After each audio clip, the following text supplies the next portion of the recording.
আসসালামু আলাইকুম ভাইয়ারা, কেমন আছো? আশা করি সবাই ভালো আছো। যারা বর্তমানে নবম দশম শ্রেণীতে পড়তেছো, তোমাদের যে অ্যাকাউন্টিং সাবজেক্ট রয়েছে, এই সাবজেক্টের প্রত্যেকটি অধ্যায় তোমরা অ্যাক্টিভ এডুকেশন এই চ্যানেলে পেয়ে যাবে। এবং আজকে আমি তোমাদের সামনে আলোচনা করতে যাচ্ছি যে তোমাদের অ্যাকাউন্টিং সাবজেক্টের লেনদেন যে অধ্যায়টি রয়েছে, ওই অধ্যায়টা নিয়ে আজকে আমি আলোচনা করব। এবং A to Z মানে এই অধ্যায়ে কী কী থাকবে এবং প্রত্যেকটি অধ্যায়ের প্রত্যেকটি টপিক সম্পর্কে এই চ্যানেলে পাবে। আমি একে একে নিয়ে আসবো এবং আমি তোমার একটা রিকোয়েস্ট করবো যে যারা অ্যাকাউন্টিং সাবজেক্টটা পড়তেছো, টিচাররা যেভাবে তোমাকে পড়ায় মানে একটা সিরিয়াল মেনটেন করে পড়ায়, প্রত্যেকটি পড়া একটা সিরিয়াল মেনটেন থাকে। যেমন হচ্ছে যে অ্যাকাউন্টিং সাবজেক্টের একটি অধ্যায় আরেকটা অধ্যায়ের সাথে 40 থেকে 50% রিলেটেড থাকে। মানে হচ্ছে তুমি যখন পড়বা একটা অধ্যায় পড়ার সময় তুমি চিন্তা করবা যে এটা কি এখন পড়তে হবে নাকি পরে পড়তে হবে, মানে এটা আগে পড়লে ভালো হবে নাকি পরে পড়লে ভালো হবে। ওইটা দিক দিক নির্দেশনা তোমাকে টিচারে দিয়ে থাকে, একটা গাইডলাইন তোমাকে টিচারে দিয়ে থাকে। তো সেহেতু আমি তোমাকে সাজেস্ট করবো যে তোমরা সিরিয়াল মেনটেন করে অধ্যায়গুলো পড়ার চেষ্টা করবো, কারণ হচ্ছে যেটা তুমি পড়বা সেটা তোমার কাজে লাগতে হবে। এই জন্য আমি বলি সবসময় লেনদেন লেনদেন থেকে শুরু করে একদম আর্থিক বিবরণী পর্যন্ত স্টেপ বাই স্টেপ পড়বা। উল্টাপাল্টা পড়লে তোমার মাথায় কিছুই ঢুকবে না। ঠিক আছে, চলো আমরা আর কথা বেশি না বাড়িয়ে মেন ভিডিওটা শুরু করি। তো দেখতেই পাচ্ছ লেনদেন লেনদেন হওয়ার জন্য তোমাকে 3টা শর্ত মেনে চলতে হবে। কয়টা ভাইয়া? লেনদেন হওয়ার জন্য তোমাকে 3টা শর্ত মেনে চলতে হবে। 3টা শর্ত যদি না হয় সেটা লেনদেন হবে না। একটা কথা মাথায় রাখবে, লেনদেন হওয়ার জন্য 3টা শর্ত রয়েছে। এই 3টা শর্ত যদি না হয় সেটা লেনদেন হবে না। শর্তগুলো কি কি? দুটি পক্ষ থাকতে হবে। শর্তগুলো কি ভাইয়া? দুটি পক্ষ থাকতে হবে। দুটি পক্ষ কি? গ্রহণকারী ডেবিট, প্রদানকারী ক্রেডিট। মানে গ্রহণকারী দাতা বা গ্রহীতা এরকম থাকতে পারে, বা মানে একজনকে দিচ্ছে আরেকজনকে পাইছে, ওই ধরনের থাকতে পারে। ঠিক আছে, মানে দুটি পক্ষ নির্ধারণ করতে হবে। মানে একটা এন্ট্রি বলো, একটা এন্ট্রি বা লেনদেন লেনদেন হবে কি না সেটা, এন্ট্রি হবে তো পরে, লেনদেন হবে কিনা একটা একটা লাইন আছে। তোমার জন্য বললাম যে নগদে পণ্য বিক্রয় বা পণ্য উত্তোলন, সেটা কি লেনদেন হয়েছে? হ্যাঁ অর না, মানে হ্যাঁ হ্যাঁ অর না, এটা হওয়ার জন্য এটা কীভাবে জাস্টিফাই করবে সেজন্য তোমাকে 3টা শর্ত অবলম্বন করতে হবে। ঠিক আছে, প্রথমে বলছি আমি দুটি পক্ষ নির্ধারণ করতে হবে। সেটা হচ্ছে গ্রহণকারী ডেবিট, প্রদানকারী ক্রেডিট। মানে হচ্ছে দুটি পক্ষ বলতে এখানে দেখো, ডেবিট হচ্ছে একটা পক্ষ, ক্রেডিট হচ্ছে একটা পক্ষ। মানে হচ্ছে গ্রহণকারী একটা পক্ষ, প্রদানকারী একটা পক্ষ। মানে গ্রহণ করছে এ, প্রদান করছে মানে এ গ্রহণ করছে, মানে ক্রেডিটে ডেবিটকে দিয়ে দিছে, মানে ওই সিস্টেম একটা বোঝাচ্ছে। মানে দুটি পক্ষ নির্ধারণ করতে হবে। মানে হচ্ছে ওই একটা লেনদেনে ওইটাই লেনদেন হবে যেখানে দুইটা পক্ষ থাকবে। মানে হচ্ছে একজন আরেকজনকে দিবে, যে কোনো কিছু দিতে পারে। এটা হচ্ছে লেনদেন হওয়ার প্রথম শর্ত। ঠিক আছে, আর দ্বিতীয় নম্বর হচ্ছে বিনিময়। মানে হচ্ছে আমি বলছি যে একজন আরেকজনকে দিবে কিছু একটা, দেওয়া নেওয়ার একটা বিষয় থাকতে হবে, সেটাই তোমার লেনদেন হবে। মানে বিনিময় মাধ্যম থাকতে হবে, বিনিময় মাধ্যম বলতে পারো। ঠিক আছে, টাকা বা অর্থের পরিমাপযোগ্য হতে হবে। টাকা বা অর্থের পরিমাপযোগ্য হতে হবে, মানে সেটা তোমার অনেক কিছু হতে পারে, যে যে পণ্য বিক্রয় বা পণ্য উত্তোলন বলো, ব্যাংক হতে উত্তোলন 10 লক্ষ টাকা, 1 লক্ষ টাকা, 5 লক্ষ টাকা, মানে টাকার একটা টাকা যে শব্দটা রয়েছে, ওই টাকা টাকা জিনিসটা তোমার থাকতে হবে। মানে টাকা বা অর্থের পরিমাপযোগ্য হতে হবে, এক্ষেত্রে হবে তোমার সেটা লেনদেন। ঠিক আছে, মানে আমরা বলতেছি যে লেনদেন হওয়ার জন্য শর্ত মেনে চলতে হবে, দুইটি পক্ষ থাকবে, একটা বিনিময় মাধ্যম থাকবে, এবং টাকা বা অর্থের পরিমাপযোগ্য হতে হবে। ঠিক আছে, এবার আমি তোমাকে শর্টকাট কিছু টেকনিক শিখাই দিই, সেগুলো মনে রাখবা। শুধু নগদ, এগুলো হচ্ছে জাস্ট নগদেরগুলো দিছি, জাস্ট নগদ যেগুলো আছে ভাই, নগদের হিসাবগুলো আমি তোমাকে এখানে দিলাম। দেখো, নগদ টাকা আসলে ডেবিট, মানে সেটা যে কোনো এন্ট্রিতে যদি তুমি দেখো নগদ টাকা আছে, সেক্ষেত্রে তুমি নগদ টাকাটা ডেবিটে লিখবা, আর নগদ টাকা চলে গেলে সেটা ক্রেডিট। জাস্ট আমি নগদের হিসাবটা তোমাকে দিলাম, পরে তুমি এই সূত্র তুমি মেনটেন করে চলো, দেখবা প্রত্যেকটা জাবাদে, সাধারণ জাবাদে তুমি এই সূত্রটা মেনটেন করে দেখবা মিলে যাবে। এই দুটো সিস্টেমই তোমার এখানে আছে, এই দুটো সিস্টেমের বাইরে একটা কিছু নেই। ঠিক আছে, এবং আরেকটা লিখছে যে টাকা আসলে ডেবিট, টাকা চলে গেলে ক্রেডিট। এই সিরিয়ালটা মানো, দেখবে এই দুইটা সিরিয়াল তুমি যদি মেনে চলো, দেখবা একদম A to Z তোমার কাবার সাধারণ জগতে পানির মতো সহজ লাগবে। ঠিক আছে, এবার আমি কিছু উদাহরণের মাধ্যমে তোমাদের একদম বুঝিয়ে দিই যে কীভাবে তুমি এন্ট্রিগুলো জাস্টিফাই করবে, যে এগুলো আদৌ কি লেনদেন নাকি লেনদেন নয়, কীভাবে চিনবা। চেনার জন্য আমি তোমাদের একদম A to Z কাভার করে দেওয়ার জন্য এই ক্লাসটা নিয়ে এসেছি। এবং পরবর্তীতে একটা সৃজনশীলের মাধ্যমে তোমাদের ক্লাস নিয়ে আসবো সামনে, যদি তোমরা চাও বলবা, ঠিক আছে। দেখো এক্সাম্পল দিয়েছি যে নগদে পণ্য বিক্রয়, নগদে পণ্য বিক্রয় বা ক্রয়, মানে একবার হচ্ছে নগদে পণ্য বিক্রয় আর একবার হচ্ছে নগদে পণ্য ক্রয়। রাকিবের কাছে পণ্য বিক্রয় বা রাকিবের কাছে ক্রয়, মানে দুইটা পক্ষ আমি একসাথে লিখছি। দেখো নগদে পণ্য বিক্রয়, বিক্রয় মানে আয়, বিক্রয় মানে কি, কোনো একটা কিছু বিক্রয় করছো তুমি, ধরো তোমার একটা দোকান আছে, তুমি কিছু বিক্রয় করলে, তুমি জাস্ট একটা কলম বিক্রি করছো, ঠিক আছে, এই কলমটা বিক্রি করবে, একজন কিনতেছে, কলমটা ওকে দিয়ে দিচ্ছ, কলমের বিনিময়ে সে 5 টাকা নিছো, তো কলম বিক্রয় করার ফলে তুমি 5 টাকা পাইছো, যেটা পাইছো সেটা হচ্ছে আয়, ঠিক আছে। আর যদি ক্রয় যদি ব্যয় হয়, যে কলমটা নিছে, কলম নেওয়ার ফলে টাকাটা 5 টাকা দিয়ে দিচ্ছে, সেটা ওর ব্যয় হয়েছে, কলম একটা নেওয়ায় 5 টাকা ব্যয় হয়েছে, ঠিক আছে, এটা হচ্ছে তার ব্যয়, মানে যে একটা দিলে দুইটা বাকি তোমাকে একদম সেটা আমি বুঝে দিলাম, ঠিক আছে। সেক্ষেত্রে দেখো এটা হবে নগদে পণ্য যদি বিক্রয় হয়, জাস্ট আমি বিক্রয় দিয়ে এখন বলি, নগদে পণ্য বিক্রয় করার ফলে তোমার নগদ টাকা আসছে, আমি বলছি টাকা আসলে ডেবিট হবে, এই সূত্রটা মেনটেন, এখন এই জায়গায় এই সূত্রটা লাগতেছে, এখন টাকা আসলে ডেবিট হবে, টাকা চলে গেলে ক্রেডিট হবে, ঠিক আছে।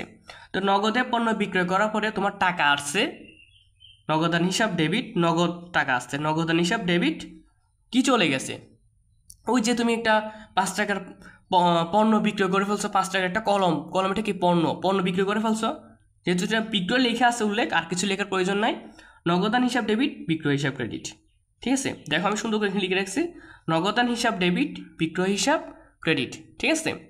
তো আমি এই দ্বারা তোমাকে বোঝাতে চাচ্ছি যে তুমি প্রথমত তোমাকে দুইটি পক্ষ নির্ধারণ করতে হবে, তারপর সেটা বিনিময় মাধ্যম থাকবে, টাকা বা অর্থের পরিমাণযোগ্য। এখন তোমাদের প্রশ্ন হতে ভাইয়া দেখেন যে এইখানে তো আপনি টাকার অঙ্ক দেন নাই, টাকার অর্থটা দেন নাই, জাস্ট আমি তোমাকে বোঝানোর জন্য ভাইয়া টাকাটা দিই নাই।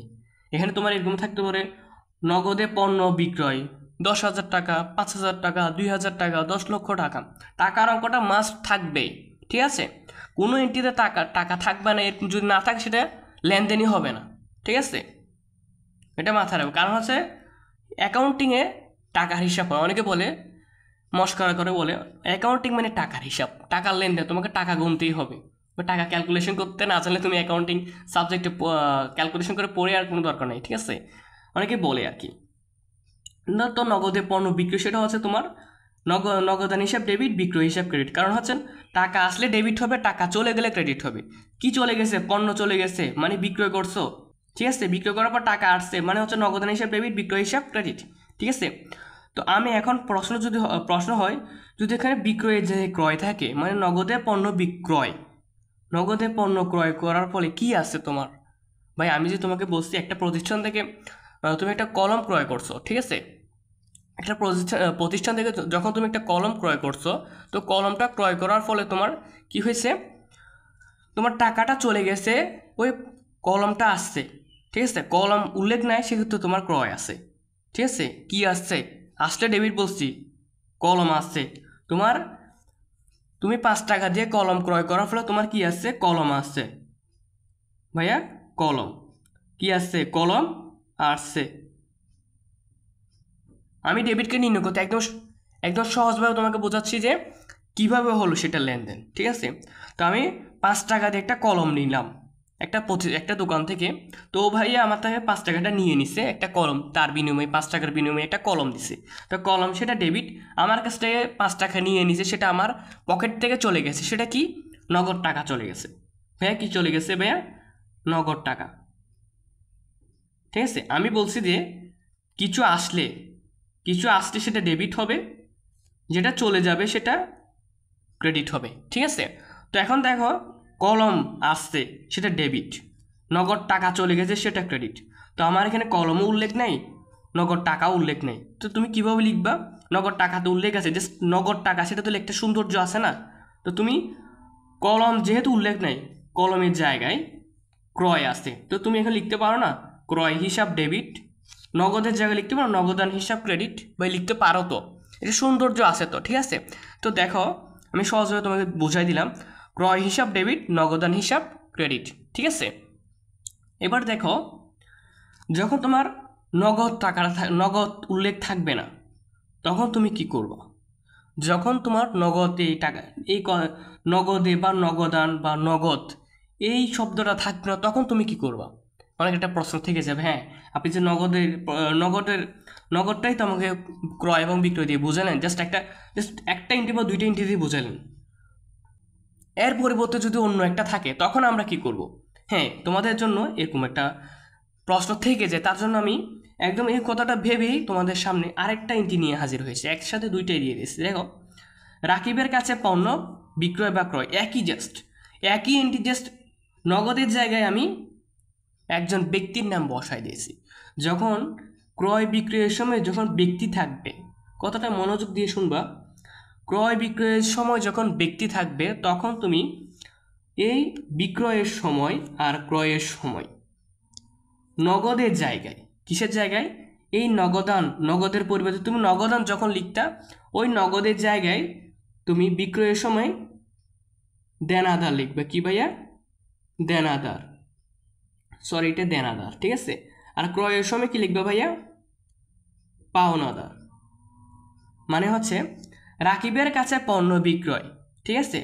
যদি বলো নগদে পণ্য বিক্রয়, নগদের জায়গায় যদি কোনো ব্যক্তির নাম থাকে, নগদের জায়গায় যদি কোনো ব্যক্তির নাম থাকে, বিক্রয়ের সময় ওই ব্যক্তির জায়গায়, ওই নগদের জায়গায় বিক্রয়ের সময় দেনাদার হবে। আর যদি ওই নগদের জায়গায় যদি ব্যক্তির নাম থাকে, ক্রয়ের সময় পাওনাদার হবে। মানে হচ্ছে আমি তোমাকে বোঝাতে চাচ্ছি যে যখন তুমি এভাবে লিখতে নগদে পণ্য বিক্রয়, নগদান হিসাব ডেবিট, বিক্রয় হিসাব ক্রেডিট, তখন আমি নগদের জায়গায় এখন আমি বিক্রয় হিসাবটা করতেছি, নগদের যখন ব্যক্তির নাম চলে আসছে তো কি লিখবে এখন? তো নগদের জায়গায় বলছে যখন বিক্রয় হবে তখন দেনাদার হবে, তো দেনাদার হিসাব ডেবিট, বিক্রয় হিসাব ক্রেডিট। আশা করি আমি তোমাদের বোঝাতে পেরেছি। দেখো, দেনাদার হিসাব ডেবিট, বিক্রয় হিসাব ক্রেডিট, ঠিক আছে। আমি তোমাদের বোঝার সুবিধার্থে আমি একটু লেখার চেষ্টা করছিলাম, তোমাদের বোঝাতে যে লিখতে হচ্ছে, দেখছো আমি না লিখার জন্য একদম তোমাদের জন্য রেডি করে লিখছি সবগুলো, তাও কি করবো, বোঝাতে অবশ্যই একটু লিখতে হয়, ঠিক আছে। এবং এগুলো ছাড়াও তোমাদের আমি একটা কথা বলবো যে তোমরা যে জাবেদা চ্যাপ্টারটি রয়েছে, অনেক টিচার আগে এগুলো দেখাই দেয় যে জাবেদাগুলো আছে, সাধারণ জাবেদাগুলো আছে তোমার বইয়ে, যে জাবেদাগুলো থাকে মোস্ট ইম্পর্টেন্ট, ওই জাবেদাগুলো ভালো করে মাথায় রাখবা। এবং প্রত্যেকটি জাবেদা মোস্ট ইম্পর্টেন্ট, কারণ হচ্ছে প্রত্যেকটি যখন তোমার প্রশ্নটা হাতে আসবে তখন তুমি বুঝবে আমি কেন তোমাকে বলতেছি যে বারবার বইয়ের জাবেদাগুলো পড়ো। কারণ হচ্ছে বই তোমাদের অনেক কাজ থাকে, প্রত্যেকটা অধ্যায়ে প্রচুর পরিমাণে কাজ আছে। মানে হচ্ছে বক্স করা যে কাজগুলো আছে ওই কাজগুলো টিচাররা করতে বলে, অনেকে অবহেলা করো, আসলে করছো, এগুলো তোমার ভুল, অবহেলা করা যায় না কারণ, ঠিক আছে। এগুলো অবহেলা করবো না, টিচাররা ভালোর জন্য বলতেছে তোমাকে। তো এগুলো ভালো করে পড়ার চেষ্টা করবা, ভালো করে পড়বা। এবং প্রত্যেকটা জাবেদা আমি আশা করছি এখানে তেমন একটা জাবেদা নাই, মোস্ট ইম্পর্টেন্ট জাবেদাগুলো ভালো করে পড়ে ফেলবা, কাজে আসবে, ঠিক আছে। প্রত্যেকটা জাবেদায় তুমি পরীক্ষাতে পাবা, ঠিক আছে। A to Z সম্পূর্ণ কাভার করে ফেলে জাবেদাগুলো তোমার কাজে লাগবে। তো আমরা আর বেশি কথা না বাড়িয়ে চলে যাচ্ছি। দেখো, এই যে তোমার দুইটা ইন্টি আমি বুঝালাম, এই সিস্টেমে প্রত্যেকটা এত সময় নিয়ে তো আসলে করা যায় না, যেহেতু টেকনিক খাটাবো আমি, জাস্ট তোমাকে বোঝানোর জন্য এত সময় নিয়েছি। জাস্ট এই টেকনিকগুলো তোমাকে লিখে দিয়েছি। দেখো, টাকা আসলে ডেবিট, টাকা চলে গেলে ক্রেডিট। এই ক্ষেত্রে তুমি যদি টেকনিকটা খাটাও সেহেতু তোমার এত প্রবলেম হবে না, ঠিক আছে। তারপর দেখো, এগুলো ছাড়াও আমরা শুধু যে লেনদেন পড়লে হবে, যেগুলো লেনদেন নয় সেগুলোকে আমরা পড়বো না? হ্যাঁ, পড়বো। হ্যাঁ ভাই, এটা শুধু আমাদের যেগুলো লেনদেন এগুলো জানলে তো আর হবে না, কোনগুলো লেনদেন নয় সেগুলো জানতে হবে, ঠিক আছে। তো চলো আমরা একে একে জেনে নিই যে কোনগুলো লেনদেন আর কোনগুলো লেনদেন নয়। এখন আমরা জানবো যে এতক্ষণ তো আমরা লেনদেন কোনগুলো সেটা কেউ চিনবো, কীভাবে আইডেন্টিফাই করবো যে এগুলো লেনদেন, এখন আমরা আইডেন্টিফাই করবো যে এগুলো লেনদেন নয় কেন। তো এখানে লিখে আছে এবং যেগুলো লেনদেন নয়, ঠিক আছে। জনাব ইমনকে মাসিক 2000 টাকা বেতনে ব্যবসায়ে ম্যানেজার নিয়োগ। একজন ব্যক্তির নাম উল্লেখ আছে, টাকার নাম উল্লেখ আছে, বেতন, ব্যবসায় নিয়োগ। অনেকের প্রশ্ন হতে পারে ভাইয়া এটা তো লেনদেন, দেখেন যে ইমনকে মাসে 2000 টাকা দেয়, সে কাজ করে, সে হয়তো টাকা বিনিময় হয়েছে, মাসিক মানে কাজের বিনিময়ে বেতন দেয়, মানে হচ্ছে ইমন হিসাব, বেতন হিসাব ডেবিট, নগদ হিসাব ক্রেডিট। এটা না ভাইয়া, তোমাকে একটা জিনিস জানতে হবে, সেটা হচ্ছে ইমন, জনাব ইমনকে মাসিক 2,000 টাকা বেতনে ব্যবসায়ী ম্যানেজার নিয়োগ। মনে হচ্ছে তোমার একটা, সাপোজ মনে করো তোমার একটা প্রতিষ্ঠান আছে, ওই প্রতিষ্ঠানে তুমি কিছু কর্মচারী নিয়োগ করতে চাও। তোমার প্রতিষ্ঠানে একটা 4 জন স্টাফের প্রয়োজন হয়ে যায়। তুমি একটা গবেষণা করে দেখলে যে তোমার স্টাফ, একজন স্টাফ তুমি নিয়েছো, ওই স্টাফকে তুমি নিবা পরিকল্পনা করতেছো, একজন ব্যক্তির নাম আছে, ওই ব্যক্তিকে তুমি মাসে যদি 4,000 টাকা করে বেতন দাও, তাহলে আমার বছরে কত টাকা খরচ হবে। মানে একটা তুমি কি করতেছো, পরিকল্পনা করতেছো, মানে এটা একটা পরিকল্পনার মতো। যেগুলো লেনদেন নয় সেগুলো পরিকল্পনা। এটা শর্টকাটে মাথায় রাখবা যে যেগুলো লেনদেন নয় সেগুলো কি পরিকল্পনা।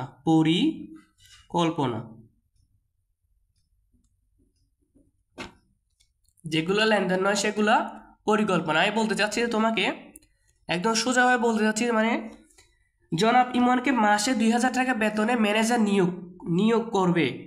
2,000 টাকা বেতন মানে তুমি একটা প্রতিষ্ঠানে কাজ করবে, ঠিক আছে, তোমাকে মাসে 2,000 টাকা দেবে, কিন্তু এখনো টাকাটা দেয় নাই। এটা মাথায় রাখবা। পরিকল্পনা বা বলতে পারো অগ্রিম চিন্তা, এটাও বলতে পারো, ঠিক আছে। মানে হচ্ছে তুমি একটা প্রতিষ্ঠানে চাকরি করবা, করতেছো বা করবা, তো তোমাকে 2,000 টাকা মাসে দিবে, বা তোমাকে মাসে দিবে বলে তোমার ওই প্রতিষ্ঠানে কাজটা দিছে বা কাজটা নিয়েছো তুমি, কিন্তু তোমাকে 2,000 টাকা দেয় নাই আদৌ, দিবে পরে। সেটা বোঝাতে চাচ্ছি। মানে হচ্ছে তোমার যে লেনদেনের 3টা শর্ত আছে, তুমি ইমন, এটা একটা শর্ত, বেতন দিবে, টাকা দিবে, 2টা পক্ষ আছে, এটার একটা শর্ত, টাকা অর্থের পরিমাপযোগ্য, ঠিক আছে, এটাও একটা শর্ত। তো 2টা শর্তে গেল বিনিময় মাধ্যম সৃষ্টি হয় নাই, মানে তুমি ওই প্রতিষ্ঠানের কাছ থেকে টাকাটা নাও নাই, দিবে বলছে এখনো দেয় নাই, সেটা তোমার দুইটা হয়েছে, একটা শর্ত মিলে নাই, তার জন্য সেটা লেনদেন নয়। এজন্য বলতেছি যে এগুলো লেনদেন নয়, একদম এগুলো লেনদেনেরই মতো, জাস্ট অনেক চিনে নিতে হবে, ঠিক আছে। তো দেখো এখানে আরও কিছু আছে। কোনো পণ্য ক্রয় বা বিক্রয়ের চুক্তি সম্পাদন, মানে কোন একটা পণ্য, তোমার একটা প্রতিষ্ঠান থেকে কোনো একটা পণ্য বিক্রয় করবা বা বিক্রয় করবে, তো বিক্রয়ের জন্য একটা চুক্তি সম্পাদন করবে, বিক্রয় এখনো করে নাই। তোমার কাছ থেকে আমি একটা পণ্য কিনবো, 1 মাসের জন্য, সেটা যদি নষ্ট হয়ে যায় 1 মাসের ভিতরে এটা ফেরত দেওয়ার একটা জাস্ট এটা দলিল বলতে পারো, একটা দলিল করবো আর কি। 1 মাসের ভিতর একটা পণ্য আমি ক্রয়, যদি আমার কিছু হয় ওই পণ্যটা আমি 1 মাসের ভিতর বা 10 বছরের ভিতর ওই পণ্যটা আমি তোমাকে ফেরত দিতে পারবো, ওইটা একটা চুক্তি। ক্রয় করবো যে বা বিক্রয় করবো যে এখনো করি নাই, আগের কথা, অগ্রিম কথা এগুলা, বা পরিকল্পনা, অগ্রিম চিন্তা, ঠিক আছে, এইগুলা। তারপর আছে 3 নম্বর হচ্ছে 5,000 টাকা পণ্য ক্রয়ে ফরমায়েশ, মানে 5,000 টাকার পণ্য ক্রয় করছে, ফরমায়েশ কি, আবেদন করছে, নিবেদন করছে, মানে হচ্ছে আমি তোমার কাছ থেকে 5,000 টাকার পণ্য কিনবো কালকে পরশু, একটু পরে কিনবো বলছে, এখনো কিনে নাই, মানে কিনবে বলছিল যে, এটা হচ্ছে ফরমায়েশ, বুঝে নিবা, ঠিক আছে। মানে এখন সে কিনার অ্যাবিলিটি থাকলেও সে এখন কিনতেছে না, আছে কিনা সে আদৌ জানে না, ঠিক আছে। তো 5,000 টাকার পণ্য ক্রয়ের ফরমায়েশ করছে, এখনো কিনে নাই, আমি তোমার কাছ থেকে 5,000 টাকার পণ্য কিনবো, কিন্তু এখন নয়, পরে, ওই ধরনের কথা বোঝাচ্ছে, ঠিক আছে। তো মালিকের ব্যক্তিগত অর্থ হতে টাকা চুরি, এটাও লেনদেন নয়। এই 4টা এন্ট্রি খুবই কমন, এই লেনদেন চ্যাপ্টারের জন্য এই 4টা খুবই কমন। এভাবে আরও থাকতে পারে, তোমরা ভালো করে দেখবা, ঠিক আছে। এবার আমি যে 3টে শর্ত দিচ্ছি, ওই 3টে শর্ত মেনটেন করে চলবা, দেখবে লেনদেন কোনগুলো সেটা তুমি এক পলক দেখলেই চিনবা, আর কোনগুলো নয় সেগুলো তুমি জাস্টিফাই করানোর তেমন একটা সমস্যা হবে না। কারণ হচ্ছে আমি তোকে এমন শর্ট টিপসগুলো দিয়েছি এই ভিডিওতে, মানে কিছু গ্যাপ থাকবে না, আমি আশা করি। তুমি ভালো করে ভিডিওটা দেখার চেষ্টা করবা, আমি বুঝে শুনে আমাকে কমেন্ট করবা যে কোন জায়গায় তুমি বোঝো না, ঠিক আছে। আমি পরবর্তী ভিডিওতে তোমাদের সমস্যা হলে সমাধানটা দিয়ে দেবো, ঠিক আছে। চলো আমরা পরবর্তী, এখানে একটা ইম্পর্টেন্ট কথা আছে, মানে হচ্ছে ইম্পর্টেন্ট কথা, মানে এক ইম্পর্টেন্ট জিনিস তোমাকে জানতে হবে, সেটা হচ্ছে সকল প্রকার লেনদেন ঘটনা কিন্তু সকল ঘটনা লেনদেন নয়। সাপোজ আমি যদি বলি একটা ইন্টি, আচ্ছা যেটা আলোচনা করছি সেটাই বলি। নগদে পণ্য বিক্রয় করছো, নগদে পণ্য বিক্রয় সেটা কি? নগদে পণ্য বিক্রয় সেটা একটা ঘটনা, ঠিক আছে। আর যেগুলো লেনদেন সেটা বলছে জনাব ইমনকে মাসিক 2000 টাকা বেতনে ম্যানেজার নিয়োগ, সেটাও একটা ঘটনা। মানে হচ্ছে পণ্য নগদে পণ্য বিক্রয় বা 5000 টাকার পণ্য বিক্রয় দুটোটাই ঘটনা। কিন্তু আমি বলেছিলাম যে সকল মানে সবগুলোই যে লেনদেন হবে সেটা কিন্তু নয়, ঠিক আছে। মানে হচ্ছে সকল প্রকার লেনদেন ঘটনা কিন্তু সকল ঘটনা লেনদেন নয়, এটা বুঝতে হবে, ঠিক আছে। জাস্ট তোমাকে আমি এটা বোঝানোর জন্য জাস্ট একটা লাইন দিয়ে দিয়েছি, মানে সকল প্রকার লেনদেন ঘটনা কিন্তু সকল ঘটনা লেনদেন নয়। তো দেখো, সম্পদ, ব্যয়, আয়, দায়, মালিকানা সত্ত্ব, এগুলোকে আমরা শর্টকাটে চেনার জন্য সম্পদ এবং ব্যয়কে একসাথে রেখেছি, আয়, দায়, মালিকানা সত্ত্বকে একসাথে রেখেছি, ঠিক আছে। এবং সম্পদ এবং ব্যয়কে আমরা সব বলতে পারি না। দন্তের সম্পদের দন্তেশ আর ব্যয়ের ব, মানে সব হচ্ছে ডেবিট, আয়, দায়, মালিকানা সত্ত্ব ক্রেডিট, মানে আয় হচ্ছে সরিয়া, আয়ের সরিয়া, দায়ের দ, মালিকানা সত্ত্বের ম, ঠিক আছে। আয়, দায়, মালিকানা সত্ত্ব, ঠিক আছে। আয়, দায়, মালিকানা সত্ত্বকে আদম বলতে পারি, ঠিক আছে। মানে হচ্ছে সম্পদ ডেবিট, আদম ক্রেডিট। হ্যাঁ, কেন? আমি কীভাবে বুঝবো সম্পদ ডেবিট? না বুঝলাম না কিছু, মাথার উপর দিয়ে গেল, মাথার নিচ দিয়ে এবং মাঝামাঝি দিয়ে যাওয়ার জন্য আমি তোমাদের নিচে কিছু ব্যাখ্যা দিয়েছি, সেগুলো একদম এ টু জেড কাভার করে দেবো, ঠিক আছে। তো সম্পদ ডেবিট, আদম ক্রেডিট, বুঝলাম না ব্যাপারটা বোঝার জন্য আমি তোমাকে ক্লাসটা নিচ্ছি। দেখো, সব ডেবিট ক্রেডিট, সব বৃদ্ধি পেলে ডেবিট, হ্রাস পেলে ক্রেডিট। সব মানে সম্পদ, ব্যয়, বৃদ্ধি পেলে ডেবিট, হ্রাস পেলে ক্রেডিট। আয়, দায়, মালিকানা সত্ত্ব মানে আদম, বৃদ্ধি পেলে ক্রেডিট, হ্রাস পেলে ডেবিট, ঠিক আছে। এখন হচ্ছে আমি এটি কী জন্য পড়বো, আমার কোন কাজে লাগবে এটা, ঠিক আছে। এই ধরনের সমস্যা অনেকের প্রশ্ন থাকতে পারে না। তো হ্যাঁ, তোমাদের এই অধ্যায় তেমন একটা নাই, এটা এখানে শর্ট কিছু আলোচনা যেটা তুমি চিনতে পারবে, এমন কিছু সমস্যার সমাধানের জন্য তোমাকে আমি দিয়ে দিচ্ছি, যেটা এই অধ্যায়ে লাগে, যেগুলো বোর্ড কোয়েশ্চেন কাভার, যেমন তুমি বোর্ড কোয়েশ্চেন যখন কাভার করতে যাবা তখন এই সমস্যাগুলোতে পড়বা। তখন যদি ক খ থাকে, খ নাম্বার বলতে পারে যে, বা গ নাম্বারে বলতে পারে যে এই লেনদেনগুলোর শ্রেণী বিন্যাস নির্ণয় করো বা কারণসহ ডেবিটকে নির্ণয় করো। তো তখন তুমি কি করবো? দেখো, শ্রেণী বিন্যাস বা কারণসহ ডেবিটকে নির্ণয় করতে হলে তখন তুমি নির্ণয় করতে পারবে না যদি তুমি না জানো। তো তুমি এগুলো বোর্ড কোশ্চেনে পাই, এগুলো তোমার দুতরফা দাখিলা অধ্যায়ে আলোচনা করা হবে, ঠিক আছে। বিস্তারিতভাবে ওইখানে আলোচনা করে দেবো, ঠিক আছে। তো একটা এক্সাম্পলের মাধ্যমে জেনে নিই, যেগুলো ডেবিট ক্রেডিট, আয়, দায়, বৃদ্ধি, হ্রাস, আয়, দায়, সবাই কিছু বুঝতেছি না ভাই, বোঝার জন্য তো ক্লাসটা দেখো। নগদে পণ্য বিক্রয়, ভাই আপনি শুধু নগদে পণ্য বিক্রয়, নগদে পণ্য ক্রয়, হ্যাঁ ভাই, সহজ থেকে সহজ, মানে সব একদম কিছু বোঝাতে হলে তোমাকে সহজ থেকে বোঝাতে হবে। কঠিন থেকে বোঝাতে গেলে ভাই এগুলো কী বোঝান, কিছুই তো বুঝি না, কমেন্টে শুধু একটা রিপ্লাই আসে, সেজন্য আমি তোমাকে একদম সহজ থেকে বোঝাচ্ছি। দেখো, নগদে পণ্য বিক্রয়, আমরা সকলে জানি নগদান হিসাব ডেবিট, বিক্রয় হিসাব ক্রেডিট। এই মানে এতটুকু সাধারণ জাবেদাটা আমরা সকলেই জানি। মানে হচ্ছে নগদে পণ্য বিক্রয় করার পর নগদ টাকা আসতে বিক্রয় চলে গেছে, মানে নগদে পণ্য বিক্রয় করার পর নগদ টাকা আসতে পণ্যটা চলে গেছে, নগদান হিসাব ডেবিট, বিক্রয় হিসাব ক্রেডিট, ঠিক আছে। তারপর তুমি নির্ণয় করবা যে নগদ এটা কি, নগদ এটা সম্পদ, বিক্রয় এটা আয়, সেটা আমরা সকলেই জানি না, নগদ এটা সম্পদ, বিক্রয় এটা আয়, ঠিক আছে। তো এখন আমি বলছি যে দেখো, আমি বলছিলাম যে সব বৃদ্ধি পেলে ডেবিট, হ্রাস পেলে ক্রেডিট, ঠিক আছে। সব মানে এখন সম্পদ যেহেতু আছে, সম্পদের দন্তেশ্ব, সম্পদ বৃদ্ধি পেলে ডেবিট, তা আমার সম্পদ নগদান এটা সম্পদ, এটা ডেবিট হয়েছে, কি কারণে ডেবিট হয়েছে? বৃদ্ধি হওয়ার কারণে ডেবিট হয়েছে, এটা মানে এটা হচ্ছে সম্পদ নগদান, এটা হচ্ছে নগদান এটা সম্পদ, এটা নগদান হিসাবটা ডেবিট। তো সম্পদটা ডেবিট হয়েছে কেন? বৃদ্ধি পাওয়ার কারণে ভাইয়া, কি হওয়ার কারণে? বৃদ্ধি হওয়ার কারণে। মানে আমি তোমাকে বোঝাতে চাচ্ছি যে যখন তুমি নির্ণয় করবা হ্রাস বৃদ্ধি নির্ণয় করবা, তখন তুমি সম্পদ, ব্যয়, আয়, দায়, মালিকানা সত্ত্ব যে 5টা হিসাব রয়েছে ওই 5টা হিসাবের ভিতর ওই 5টা হিসাব তোমাকে চিনতে হবে, কোনটা সম্পদ, কোনটা দায়, কোনটা ব্যয়, এই 5টা হিসাব চিনতে হবে। ঠিক আছে? তো নগদের সম্পদ ডেবিট হয়েছে কখন? বৃদ্ধি পাওয়ার কারণে। আমি লিখছি দেখো, সম্পদ বৃদ্ধি পেয়েছে ডেবিট হওয়ার কারণে। ঠিক আছে? তারপর এটি হচ্ছে আয়, মানে হচ্ছে বিক্রয় হিসাব ক্রেডিট, বিক্রয় এটা আয়। তো আমরা দেখতে পাচ্ছি আয় দায় মালিকানা সত্ত্ব আদম, মানে আয় এটা বৃদ্ধি পেলে ক্রেডিট হবে, তো আমার বিক্রয় এটা ক্রেডিটে আসছে, কি কিসের কারণে ক্রেডিট হয়েছে? সেটা বৃদ্ধি হওয়ার কারণে ক্রেডিট হয়েছে। তো আমরা লিখতে পারি না, এরকম লিখতে পারি না, নগদান সম্পদ হয়েছে বৃদ্ধি পাওয়ার কারণে, সেজন্য ডেবিট হয়েছে। বিক্রয়ে এটা আয় হয়েছে, আয় হওয়ার কারণে সেটা আয় এটা ক্রেডিট, সেজন্য এটা বৃদ্ধি পাইছে। মাথায় রাখবা। ঠিক আছে? তো এভাবে তুমি সকল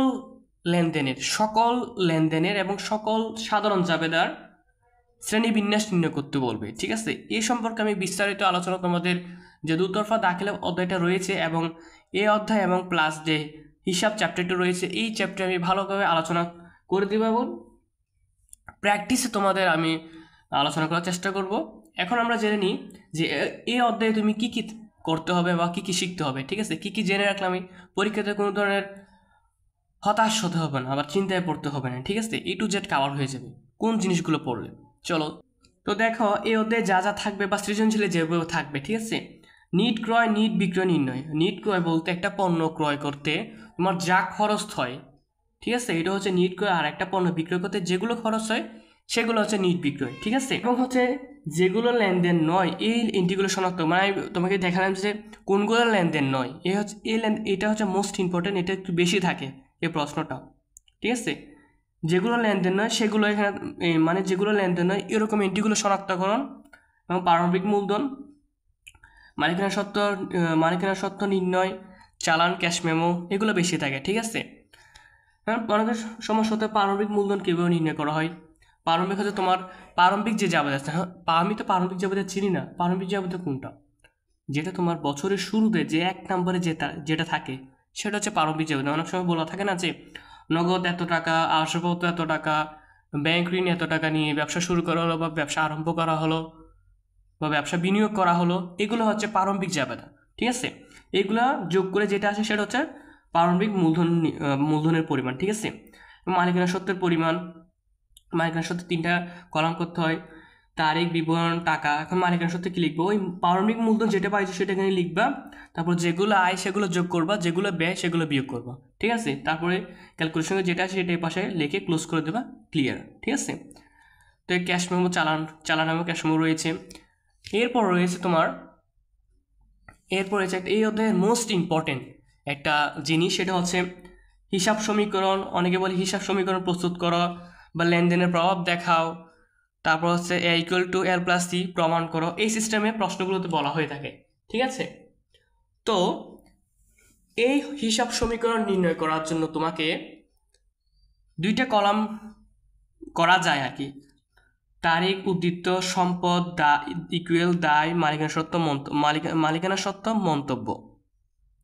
ঠিক আছে? তো এই যে দাগটা দেখতে পাচ্ছ এটা ভুল হয়েছে। এই দাগটা এই সম্পদের এই যে মাঝখান করে থাকবে, মানে এর উপরে হবে এই দাগটা, এর উপরে হবে দায়টা, এর উপরে হবে মালিকানা সত্ত্বটা উপরে হবে। ঠিক আছে? এটা আমি ভুলে দিয়ে দিছি ভাই, একটু বুঝে নিবে কষ্ট করে। ঠিক আছে? তো আরেকভাবে দেওয়া যায়, দেখো তারিখ, সম্পদ, তারপর হচ্ছে দায়, মালিকানা সত্ত্ব, মন্তব্য। আমি তোমাকে সাজেস্ট করবো যে মানে প্রথম যে ছকটা আসছে ওই ছকটা নির্ণয় করবে, কারণ হচ্ছে এই ছকে নির্ণয় করলে কি হবে। আর একটা কথা মাথার মধ্যে, বইয়ে যে জিনিসটা দেওয়া থাকবে সেটা হচ্ছে ভালো করে শিখে রাখবো এবং বইয়ে যেটা দেওয়া থাকবে সেটা ফলো করবা। গাইড এগুলো কোনো ফ্যাক্ট না, এগুলো ফলো তেমন একটা করার প্রয়োজন। এখন হচ্ছে বইটা মেইন গুরুত্বপূর্ণ। অনেক টিচাররা বলে দেখবা বই পড়া পাস করবা। ঠিক আছে? মানে বইটা পড়লেই কাভার হয়ে যাবে, এটা মাথায় রাখবা। সেজন্য আমি বলবো তারিখ, উদ্ধৃত যে 1 নম্বর যেটা আছে ওইটা ভালো করে শিখে রাখো। 2য় নাম্বারটা, হ্যাঁ অনেকে প্রশ্ন হতে পারে 2য় নাম্বার কি পরীক্ষায় ক্রস দিবে বা ভুল ধরবে? না ভাইয়া, দুটোটাই কারেক্ট হবে, মানে বই যেটা একটু করবে আর কি, এটা ভালো আর কি। ঠিক আছে? তো আমি পরবর্তীতে একটা সৃজনশীলের মাধ্যমে তোমাদের কাভার করে দেবো এবং আশা রাখবো এমন একটা সৃজনশীল যে সৃজনশীল করলে তোমাদের একদম হিসাব সমীকরণ থেকে শুরু লেনদেন থেকে শুরু করে আমি যেগুলো আলোচনা করেছি এই ভিডিওতে প্রত্যেকটা জিনিস প্রত্যেকটি টপিক যেন এই সৃজনশীল থাকে এমন একটা বোর্ড কোয়েশ্চেন আমি তোমাদের সামনে পরবর্তীতে হাজির করব। আজকে পর্যন্তই, ভালো থেকো। তো ভিডিওটা কেমন হলো কমেন্টে বলবে। আর যারা এই চ্যানেলটি সাবস্ক্রাইব করোনি অবশ্যই চ্যানেলটি সাবস্ক্রাইব করো যাতে পরবর্তী ভিডিওগুলো তোমার কাছে পৌঁছে যায়। বরাবর মতে যাই বলি, ভালো থেকো, সুস্থ থাকো, অ্যাক্টিভ এডুকেশন চ্যানেলের সাথে জুড়ে থাকো। আসসালামু আলাইকুম।